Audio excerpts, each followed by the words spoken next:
ঈদে মিলাদুন্নবী কবে? ঈদে মিলাদুন্নবী উপলক্ষে কিছু করণীয় আছে কিনা, এই দিনে কোনো আমল আছে কিনা? ঈদে মিলাদুন্নবী মানে হলো নবীর জন্মের ঈদ, আনন্দ। তো ঈদ থাকলে তো ঈদের নামাজ থাকবে নাকি? তো 12 রবিউল আউয়ালকে যদি আমরা ঈদে মিলাদুন্নবী বলি, তাহলে ঈদ তিনটা হলো, ঈদুল ফিতর, ঈদুল আজহা আর ঈদে মিলাদুন্নবী। তাহলে ঈদুল আজহা ঈদুল ফিতরের তো নামাজ আছে আমরা জানি, ঈদে মিলাদুন্নবীর নামাজ কখন আছে? কোন নামাজ নাই।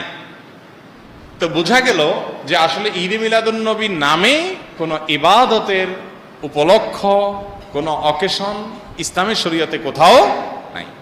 তবে এটা ঠিক, এই কথাগুলো আমরা বললে আমাদের কিছু ভাই, যারা আমাদেরই ভাই, মুসলিম ভাই, হয়তোবা তারা মনে কষ্ট পান। তারা মনে করেন যে এরা নবীর দুশ্মন, এদের মনের ভিতরে নবীর মহব্বত নাই, নবীর ভালোবাসা নাই। ভাই, নবী সাল্লাল্লাহু আলাইহি ওয়াসাল্লামের জন্ম দিবস উদযাপন করলেই তার প্রতি ভালোবাসা আছে, আর না করলে নাই।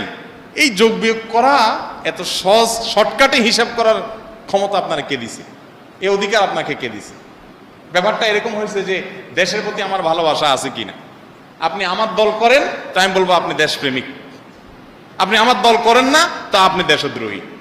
ব্যাপারটা সেরকম হয়ে গেল না ভাই? আমার দেশপ্রেম জাহির করার জন্য আপনার দল করে তাই প্রমাণ করতে হবে, এটা যেরকম অযৌক্তিক, ঠিক একইভাবে নবী করিম সাল্লাল্লাহু আলাইহি সাল্লামের জন্ম দিবস উদযাপন করে তার প্রেম, তার ভালোবাসা জাহির করতে হবে, এটাও এরকম অযৌক্তিক।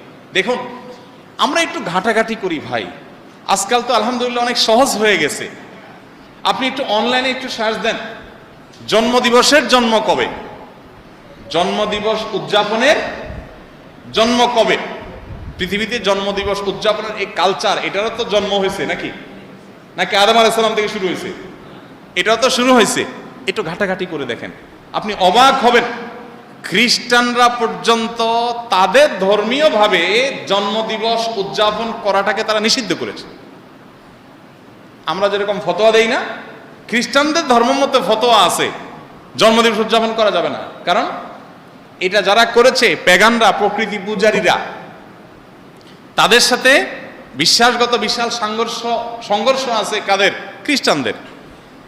কালের আবর্তে খ্রিস্টানরাই এসে সেটা আবার নিজেদের গায়ে ধারণ করেছে। তারা এখন তাদের নবীর জন্মদিবস উদযাপন করে। আমরা মুসলমানদের অনেকে বহু পরে এসে, মিশরের এক শাসক, তিনি এসে চিন্তা করলেন খ্রিস্টানরা তাদের নবীর জন্মদিবস পালন করে, তাহলে আমাদের নবীর জন্মদিন আমরা পালন করলে সমস্যা কি? এই শুরু করলেন তিনি, এবং তারপর থেকে এটা শুরু হয়ে গেল। ডক্টর আব্দুল্লাহ জাহাঙ্গীর রহমতুল্লাহ রাহে বেলায়েত বইতে বিস্তারিত ইতিহাস পাবেন, পড়ে নেবেন। তো আপনি একটু অনলাইনে সার্চ দেন না, তাহলে তো পেয়ে যাবেন এই জন্মদিবসের উদযাপনের জন্মটা কবে থেকে।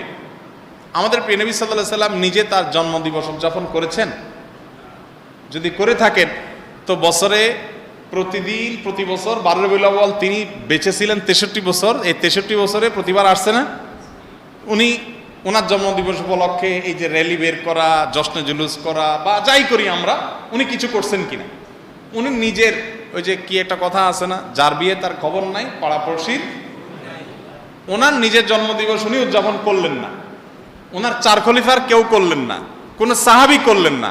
আমরা মহব্বত জাহির করার জন্য ওনার জন্মদিন উদযাপন করি। ব্যাপারটা কেমন হয়ে গেল? আল্লাহ আমাদের ভাইদেরকে সঠিকটা বোঝার তৌফিক দান করুন। আপনারা দেখছিলেন ট্রেন্ডিং টুডে বিডি। চ্যানেলটি ভালো লাগলে সাবস্ক্রাইব করুন। ধন্যবাদ।